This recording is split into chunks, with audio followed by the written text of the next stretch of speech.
Hello everyone, welcome to this video. In this video, we shall discuss a question from June 2013 consisting of 3 marks. The question says, consider the equation of an ideal planar pendulum given by the second order differential equation, where what is this x? X denotes the angle of displacement. That means they are talking about some planar ideal pendulum. A pendulum which is placed in some plane, say the plane of this paper or the board, whatever. So this is our bob and this is the initial position of this bob, and suppose after a small displacement x, so after it makes an angle x with the initial position, so our bob is over here at this position. So it follows the differential equation d2x by dt square, that is equal to minus sine of x. Now they are saying for sufficiently small angle of displacement, that means they are saying x is given to be very small.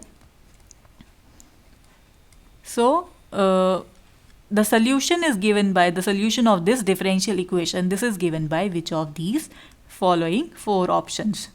So this is a very simple question. You just have to solve a second order differential equation, ordinary differential equation, where the angle of displacement x is given to be very small. So now you just have to know this very small result, that whenever this angle is very small, then you can approximate the sine of angle by the angle itself.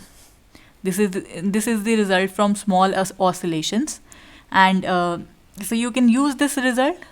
Using this, our differential equation, it becomes d2x by dt2, that is equal to minus of x. So now you can write this as, in operator form, you can write this as d square plus 1 into x, that is equal to 0. So you just have to solve this one. So writing the auxiliary equation corresponding to this equation, we have m square plus 1 is equal to 0, or m is equal to plus minus iota. So now corresponding to the complex values of this m, we have the solution as x. And what is the dependent variable over here is x. The independent variable over here is t. So we have x of t, that is equal to some constant a, and they have given us the constant small a and small b, so we'll use that only. So a cos of 1t, right? So t only, and b sine of 1t. So this is the solution. So can you see which option is the correct option? So option D is the correct option. Well, that is it for this video. Thank you for watching.